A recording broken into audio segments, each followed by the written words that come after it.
எல்லாருக்கும் வணக்கம். இன்றைக்கி என்ன பார்க்க போகிறோன்னா, தருமபுரி மாவட்டத்தில் உள்ள பென்னாகரம் சட்டமன்ற தொகுதி எம்எல்ஏ ஃபண்டு, அதாவது சட்டமன்ற உறுப்பினர் தொகுதி மேம்பாட்டு திட்டம் மூலிமா இப்போ கடந்த 2022-23 நிதியாண்டில் அந்த ஃபண்டை வச்சு என்னென்ன நற்பணிகள் செஞ்சுருக்காங்க அப்படிங்கிற தகவல் தான் பார்க்குறோம். இந்த தகவல் வந்து மாவட்ட ஆட்சியர் அலுவலகத்தில் இணையத்திலே ஃப்ரீயாக இருக்குது, போய் யாரும் பார்த்துக்கலாம். பாருங்கள், இப்போ அதாவது பென்னாகரத்தில் அஞ்சேஎல்லி பஞ்சாயத்தில் கெட்டூர் கிராமத்துக்கு பல்நோக்கு கட்டிடம், அது மைய கட்டிடம், அது வந்து 7 லட்ச ரூபா செலவு பண்ணியிருக்காங்க. அடுத்து மஞ்சனாகிரி பஞ்சாயத்தில் தின்னூர் கிராமத்துக்கு பல்நோக்கு கட்டிடம் 7 லட்ச ரூபா. அடுத்து வேலம்பட்டி பஞ்சாயத்தில் வேலம்பட்டி கிராமத்தில் விவசாய தானியங்கள் அமைச்சிருக்காங்க 4 லட்ச ரூபா போட்டு. அதே மாதிரி கூத்தப்பாடி ஊராட்சியில் மடம் ஜம்பு வீடு முதல் ஆறுமுகம் வீடு வரை சிமெண்ட் சாலை அமைச்சிருக்காங்க, அது வந்து 1.50 லட்ச ரூபா செலவு பண்ணியிருக்காங்க. அதே கூத்தப்பாடியில் கே குலாத்திரம்பட்டி மெயின் ரோடு தார் சாலை முதல் அங்கன்வாடி மையம் வரை சிமெண்ட் சாலை அமைச்சிருக்காங்க, அது வந்து 2 லட்ச ரூபா. அடுத்து வந்து கூத்தப்பாடி ஊராட்சி மடம் செல்வம் வீடு முதல் கணேசன் வீடு வரை சிமெண்ட் சாலை அமைச்சிருக்காங்க, அதுவும் 2 லட்ச ரூபா, 1.20 லட்ச ரூபா. அடுத்து பார்த்தீங்கன்னா பெலியனூர் பஞ்சாயத்தில் நாகராஜம்பட்டி கிராமத்தில் நடுத்தெரு தனக்கோட்டி வீடு முதல் அன்பழகன் வீடு வரை சிமெண்ட் சாலை அமைச்சிருக்காங்க, அது 2 லட்ச ரூபா.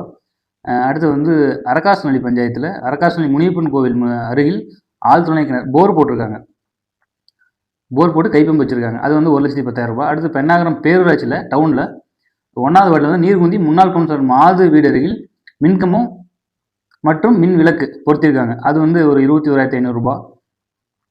அதே 1வது வார்டில் நீர்குந்தி பாளையங்குட்டை கோபால் வீட்டு அருகில் மின்கம்பம் வச்சு லைட்டு வச்சுருக்காங்க, அது 21,500 ரூபா. அடுத்து பார்த்தீங்கன்னா பேரூராட்சி 2வது வார்டில் கிருஷ்ணாபுரம் ரமேஷ் வீட்டு அருகில் மின்கம்பம் அமைத்து திருவிளக்கு பொருத்திருக்காங்க, அது 21,500 ரூபா. அது திரும்ப 2வது வார்டில் கிருஷ்ணாபுரம் நடுத்தெரு பச்சையப்பன் வீட்டு அருகில் மின்கம்பம் மற்றும் தெருவிளக்கு அமைச்சிருக்காங்க, அது 21,500 ரூபா. அடுத்து வந்து பேரூராட்சி 3வது வார்டில் அம்பேத்கர் காலனி சுமதி வீட்டு அருகில் மின்கம்பம் அமைத்து தெருவிளக்கு அமைச்சிருக்காங்க. திரும்ப அதே 3வது வார்டில் சந்திரா வீட்டு அருகில் மின்கம்பம் அமைச்சு தெருவிளக்கு அமைச்சிருக்காங்க, அதுவும் 21,500 ரூபா. அடுத்து 4வது வார்டில் வந்து போடூர் தண்டுமாரியம்மன் கோயில் அருகே மின்கம்பம் வச்சுருக்காங்க லைட்டு, அதுவும் 21,500 ரூபா. அடுத்து போடூரில் ஆரோக்கிய பால்பனை அருகில் மின்கம்பம் அமைச்சு தெருவிளக்கு வச்சுருக்காங்க, அதுவும் 21,500 ரூபா. அடுத்து பார்த்தீங்கன்னா 5வது வார்டில் வாணியர் தெரு சகுந்தலா ஆசிரியர் வீட்டு முன்பு மின்கம்பம் வச்சு லைட் வச்சுருக்காங்க, அது 21,500 ரூபா. அடுத்து வந்து 5வது வார்டு தான் மாணிக்கர தெரு மாதவன் வீட்டு முன்பு மின்கம்பம் வச்சுருக்காங்க, மின்கம்பம் வச்சு லைட் வச்சுருக்காங்க, அது 21,500 ரூபா. அடுத்து பார்த்தீங்கன்னா 6வது வார்டில் மிட்டாதார் தெரு மாதவன் வீட்டு முன்பு மின்கம்பம் வச்சு லைட் வச்சுருக்காங்க, அது 21,500 ரூபா. அடுத்து 7வது வார்டில் வெத்தலக்கார தெரு தங்கராஜ் வீட்டு அருகில் மின்கம்பம் வச்சு லைட் வச்சுருக்காங்க, அது 21,500 ரூபா. அடுத்து வந்து 7வது வார்டு லாடக்கார தெருவில் சவுக்கத்தளி வீட்டு முன்னாடி லைட்டு வச்சு கம்பம் வச்சுருக்காங்க, அதுவும் 21,500 ரூபா. அடுத்து பார்த்தீங்கன்னா 8வது வார்டில் வந்து சுனாமகர் தெரு பொறிமேண்டி பக்கத்தில் லைட்டு வச்சு கம்பம் வச்சு லைட் வச்சுருக்காங்க, அது 21,500 ரூபா. அடுத்து வந்து 9வது வார்டில் வந்து போலீஸ் லைன் பின்புறம் பழனிசாமி வீட்டு பக்கத்தில் கம்பம் வச்சு லைட் வச்சுருக்காங்க, அது ஒரு 21,500 ரூபா. அடுத்து வந்து 9வது வார்டில் காவேரி ரோட்டில் சார்பதிவு அலுவலகம் அருகில் மின்கம்பம் வச்சு லைட் வச்சுருக்காங்க, அது 21,500 ரூபா. அடுத்து 10வது ward Podur colony mini power pump அருகில் மின்கம்பம் வச்சு லைட் வச்சுருக்காங்க, இது 21,500 ரூபா. அடுத்து பார்த்தீங்கன்னா அதே 10வது வார்டில் போடூர் காலனி கணேசன் வீட்டு அருகில் மின்கம்பம் வச்சு லைட் வச்சுருக்காங்க, 21,500 ரூபா. அடுத்து வந்து 11வது வார்டு ஆர்ஆர் தோப்பு முருகன் மேஸ்திரி வீட்டு அருகில் மின்கம்பம் வச்சு லைட் வச்சுருக்காங்க, 21,500 ரூபா. அடுத்து 13வது வார்டு கொல்லமாரியம்மன் கோயில் தெரு தங்கராஜ் வீட்டு அருகில் மின்கம்பம் வச்சு லைட் வச்சுருக்காங்க, 21,500 ரூபா. அடுத்து வந்து 14வது வார்டு மேச்சேரி ரோடு பசுபதி வீட்டு அருகில் மின்கம்பம் வச்சு லைட் வச்சுருக்காங்க, 21,500 ரூபா தான். அடுத்து வந்து 15வது வார்டு அருந்ததிரி காலனி வந்து எம்ஜிஆர் வீட்டு அருகில் மின்கம்பம் வச்சு லைட் வச்சுருக்காங்க, 21,500 ரூபா. அதே மாதிரி 16வது வார்டில் ஒகேனக்கலோட மாரியப்பன் பிளாட் அருகில் மின்கம்பம் வச்சு லைட் வச்சுருக்காங்க, அது 21,500 ரூபா. 15வது வார்டில் அருந்ததிரி காலனி அர்ஜுனன் வீட்டு பக்கத்தில் மின்கம்பம் வச்சு லைட் வச்சுருக்காங்க, அது 21,500 ரூபா. அடுத்து பார்த்தீங்கன்னா 16வது வார்டு போயர் தெரு வடிவேல் வீட்டு அருகில் மின்கம்பம் அமைச்சு லைட் வச்சுருக்காங்க, அதுவும் 21,500. அடுத்து 16வது வார்டு அதில் வந்து ராமு வீட்டு அருகில் மின்கம்பம் வச்சு லைட் வச்சுருக்காங்க, 21,500. அடுத்து 16வது வார்டு போயர் தெரு சுப்பிரமணிய வீட்டு அருகில் லைட் வச்சு கம்பம் வச்சுருக்காங்க, 21,500. அடுத்து வந்து 16வது வார்டு போயர் தெருவில் காமாட்சியம்மன் கோவில் அருகில் கம்பௌண்டில் லைட் வச்சுருக்காங்க, அதுவும் 21,500 ரூபா. அடுத்து பார்த்தீங்கன்னா 14வது வார்டு போயர் தெரு முருகன் வீட்டு அருகில் கம்பம் வச்சு லைட் வச்சுருக்காங்க, அது 21,500. அடுத்து பார்த்தீங்கன்னா 14வது வார்டு போயர் தெருவில் தங்கராஜ் வீட்டு பக்கத்தில் 21,500 கம்பமும் லைட் வச்சுருக்காங்க. அடுத்து 17வது வார்டில் வந்து இரகோலூர் சரவண வீட்டு முன்பு லைட் கம்பம் வச்சு லைட் வச்சுருக்காங்க, அதுக்கும் 21,500. 17வது வார்டில் வந்து இரகோலூர் நாகராஜ் வீட்டு முன்பு கம்பம் வச்சு லைட் வச்சுருக்காங்க, அது 21,500. அடுத்து வந்து 18வது வார்டு கோடியூர் செல்வம் வீட்டு பக்கத்தில் கம்பம் வச்சு லைட் வச்சுருக்காங்க, 21,500. எட்டியாம்பட்டி மாதேஸ்வரன் கோயில் குட்டை பக்கத்தில் கம்பம் வச்சு லைட் வச்சுருக்காங்க, 21,500. 18வது வார்டு அடுத்தது ஈஆர் மாணிக்கம் நகர் மாதவி வீட்டு பக்கத்தில் கம்பம் வச்சு லைட் வச்சுருக்காங்க, 21,500. அடுத்து வந்து நிர்மலா ஈஆர் மாணிக்கம் நகர் நிர்மலா வீட்டு முன்பு கம்பம் வச்சு லைட் வச்சுருக்காங்க, 21,500. அடுத்து பார்த்தீங்கன்னா ஈஆர் மாணிக்கம் நகரில் சபரி வீட்டு அருகில் மின்கம்பம் வச்சு லைட் வச்சுருக்காங்க, 21,500. அதே மாதிரி பார்வதி சின்னையன் வீட்டு பக்கத்தில் கம்பம் வச்சு லைட் வச்சுருக்காங்க. அதுக்கப்புறம் வந்து மாதேஸ்வரி வீட்டு அருகில் கம்பம் வச்சு லைட் வச்சுருக்காங்க. அப்புறம் மாணிக்கம் சந்திரா மாரியப்பன் வீட்டு அருகில் மின்கம்பம் வச்சு லைட் வச்சுருக்காங்க. அடுத்து வந்து சகுந்தலா வீட்டு பக்கத்தில் வச்சுருக்காங்க, கம்பம் வச்சு லைட் வச்சுருக்காங்க. அடுத்து பார்த்தீங்கன்னா அதே மாணிக்கம் நகர் தான், ராமலிங்க வீட்டு பக்கத்தில் கம்பம் வச்சு லைட் வச்சுருக்காங்க. அடுத்து வந்து துரைராஜ் வீட்டு பக்கத்தில் கம்பம் வச்சு லைட் வச்சுருக்காங்க. அப்புறம் எல்லாமே 21,500 தான். அடுத்து பார்த்தீங்கன்னா 6வது வார்டில் வந்து சுப்பிரமணிய ஆச்சாரி வீட்டு அருகில் மின்கம்பம் வச்சு லைட் வச்சுருக்காங்க, 21,500. அடுத்து 12வது வார்டு வந்து கோடியூர் கிராமத்தில் மாரியம்மன் கோயில்களில் கழிவுநீர் கல்வெட்டு வரை மாரியம்மன் கோயில் முதல் கல்வெட்டு வரை கழிவுநீர் கால்வாய் அமைச்சிருக்காங்க, அது 2,50,000 ரூபாய். அடுத்து 4வது வார்டில் வந்து போடூர் பசு வீட்டு முன்பு வஜ்ரவேல் வீடு வரை கழிவுநீர் கால்வாய் அமைத்தல், 3,50,000 ரூபாய். அடுத்து வந்து எட்டியாம்பட்டி OHC டேங்க் மாதியன் வீடு வரை பைப்லைன் அமைச்சிருக்காங்க, 1,00,000 ரூபாய். அடுத்து பார்த்தீங்கன்னா பாலக்கோடு ஒன்றியத்தில் வந்து பெண்ணாகரத்து சட்டமன்றத்துக்கு உட்பட்ட பகுதிகளில் பாலக்கோடு ஒன்றியத்தில் புலிகரை பஞ்சாயத்தில் வந்து மாரியம்மன் கோயில் பக்கத்தில் ஆழ்துளை கிணறு மற்றும் மினி டேங்க் வச்சுருக்காங்க, அது வந்து 3,10,000 ரூபாய். அடுத்து பி குழலி பஞ்சாயத்தில் பொருத்தம்பட்டி மாரியம்மன் கோயில் அருகில் ஆழ்துளை கிணறு மற்றும் மினி டேங்க், அதுவும் 3,00,000 ரூபாய்.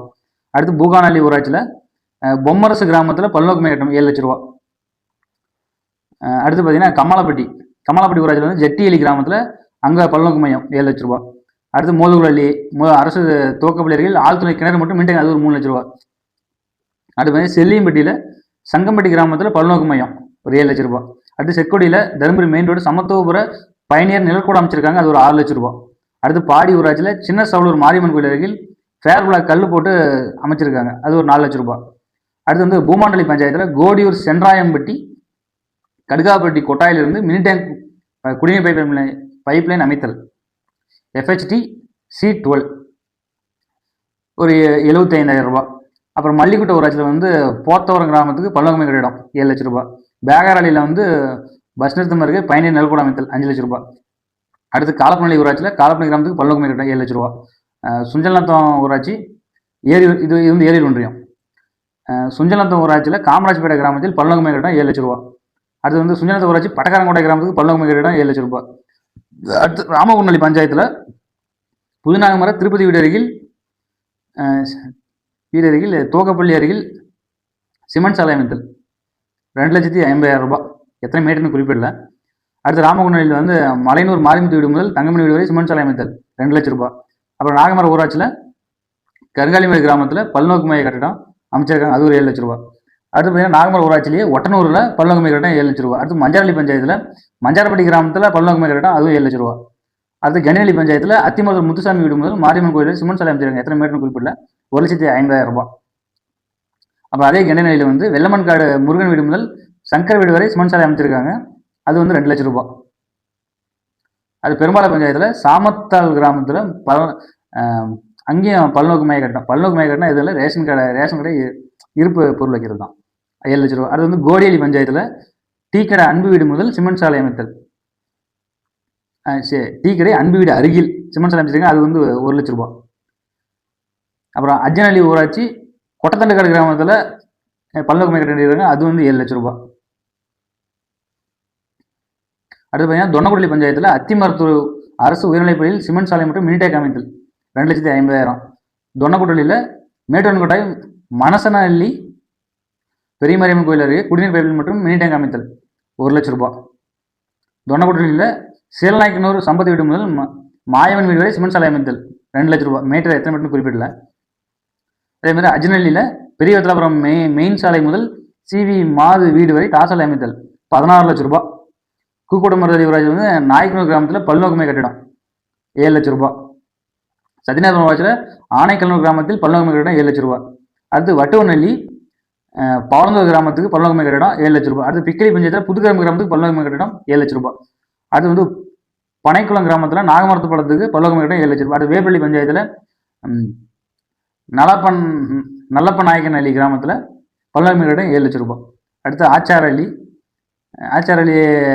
கிராமத்தில் எட்டியாம்படி கிராமம் பல்நோக்குமை கட்டிடம் 7,00,000 ரூபாய். அடுத்து ஒன்னப்ப கவுண்டநல்லி மாக்கனூர் பஸ் நிறுத்தம் இருக்கு 10,000 லிட்டர் மேல் நீர்த்தேக்க தொட்டி அமைத்து பைப்லைன் அமைத்தல் அது வந்து ஒரு 4,50,000 ரூபாய். தித்தியோப்பள்ளி பஞ்சாயத்தில் ஆலமத்தப்பட்டி கிராமத்தில் மெயின் சாலையில் நடுவீதியில் சிமெண்ட் சாலை அமைத்தல் 2,50,000 ரூபாய். அடுத்து பள்ளிப்பட்டி பஞ்சாயத்தில் கரியப்பநல்லி கிராமத்தில் புதிய ஆழ்துளை கிணறு பம்ப் செட்டு மற்றும் தரைமட்ட நீர்த்தேக்க தொட்டி அமைத்தல் அதுக்கு 4,00,000 ரூபாய். அடுத்து அஞ்சேலி பஞ்சாயத்தில் உடஞ்சக்கரை குறுந்தோப்பில் புதிய ஆழ்துளை கிணறு பம்ப் செட் மற்றும் தரைமட்ட நீர்த்தேக்க தொட்டி அமைத்தல் அது ஒரு 4,00,000 ரூபாய். அப்படி பார்த்தீங்கன்னா மாங்கர பஞ்சாயத்தில் பிள்ளைப்பட்டி மயானத்திற்கு செல்லும் பாதையில் சிமெண்ட் சாலை அமைத்தல் 3,00,000 ரூபாய். எத்தனை மீட்டர் குறிப்பிடலை. அதாவது இப்போ இந்த 2022-23 நிதியாண்டில் 3 கோடியில் அவர் எவ்வளோ செலவு பண்ணியிருக்காருன்னா 2,86,25,500 ரூபாய். மீதமுள்ள 43,74,500 ரூபாய் அது ஒரு கேள்வியாக இருக்குது. அது எந்த நலத்துக்கு பயன்படுத்தியிருக்காங்கன்னு தெரியல. மாவட்ட ஆட்சியர் அலுவலகத்தில் அதாவது அவங்க இணைய பக்கத்தில் கொடுத்த தகவலில் இவ்வளோ தான் இருக்குது. இந்த 43,74,500 ரூபாய் வந்து எந்த நலத்துக்கு செலவு பண்ணியிருக்காங்கன்னு அதில் எந்த ஒரு தகவலும் குறிப்பிடல. இவ்வளோ தான் அவங்க கொடுத்துருக்காங்க. அப்படிங்கும்போது இது நமக்கு கொஞ்சம் யோசிக்க வேண்டியதாக இருக்குது. ஏன்னா அரசாங்கம் கொடுக்குறது வருஷத்துக்கு 3 கோடி கொடுக்குறாங்க. அந்த 3 கோடியிலே என்ன நலத்திட்டங்கள் செய்கிறாங்க. ஆனால் இது போன்ற அதாவது அந்த எம்எல்ஏ ஃபண்டு 2022-23 நிதியாண்டில் கொடுத்த 3 கோடியில் கணக்கில் வரதுன்னு பார்த்தீங்கன்னா 2,56,75,500.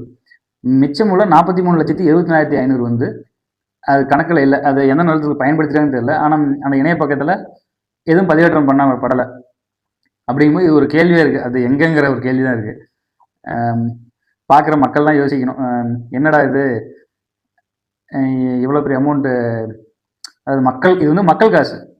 சட்டமன்ற உறுப்பினரால் மக்களுக்கு செய்யப்பட்ட நற்பணிகளுக்காக கொடுக்கப்பட்ட நிதி அது. அப்படிங்கும்போது இது எல்லா மக்களும் கண்டிப்பாக பார்த்து புரிஞ்சு கொஸ்டின் பண்ணுற இடத்துல தான் நம்ம இருக்கோம். தேர்வு செய்கிறது மட்டுமே நம்மளோட கடமை கிடையாது. தேர்வு செஞ்சவங்க எந்த நலத்திட்டங்கள் நமக்காக செய்கிறாங்க, நமக்காக என்னென்ன போய் சட்டமன்றத்தில் பேசுகிறாங்க அப்படிங்கும்போது கண்டிப்பாக நம்ம கொஞ்சம் கூர்ந்து கவனிக்கணும். ஏன்னா நம்மளோட பிரச்சனையை பற்றி பேசுறதுக்காக தான் நாம் அது சட்டமன்ற உறுப்பினர் தேர்ந்தெடுக்கிறோம். அது பஞ்சாயத்து தலைவராக இருக்கட்டும், நாடாளுமன்ற உறுப்பினராக இருக்கட்டும், கவுன்சிலராக இருக்கட்டும், யாராக இருக்கட்டும், எல்லாருமே மக்கள் பிரச்சனை அங்கே போய் பேசுறதுக்காக தான் அதாவது கிட்டத்தட்ட ஒரு 3 லட்சம் பேர், அதாவது கிட்டத்தட்ட ஒரு 2.80 லட்சம் ஓட்டர்ஸ் வந்து தேர்ந்தெடுக்கிறது நமக்கான ஒரு பிரதிநிதியை சட்டமன்றத்தில் நமக்கான பிரச்சனையை பேசணும் அப்படிங்கிறதுக்காக தான். அப்படிங்கும்போது இனிவரும் காலங்களில் ஒரு நல்ல இன்னும் சிறப்பாக செய்யக்கூடிய மனிதர்கள் எவ்வளோ பேர் இருப்பாங்க, அவங்களாம் கொஞ்சம் ஆதரிச்சா நல்லா இருக்கும்னு நினைக்கிறேன். இனிமேலாவது நம்ம ஓட்டு போடுறது மட்டுமே கடமையாக நினைக்க வேண்டாம். நம்ம ஓட்டு போட்டு தேர்ந்தெடுக்கிற வேட்பாளர்கள் என்னென்ன நலத்திட்டங்கள் செய்கிறாங்க, நமக்கான நம்மளோட பிரச்சனை எந்த அளவுக்கு அவங்க கொண்டு போய் அரசாங்கத்தில் சேர்க்குறாங்க, அதுக்கான என்ன நலத்திட்டங்கள் வாங்கி நமக்கு செயல்படுத்துகிறாங்கிறத கொஞ்சம் கூர்ந்து கவனிக்கணும்னு வேண்டிக்கிறேன். நன்றி.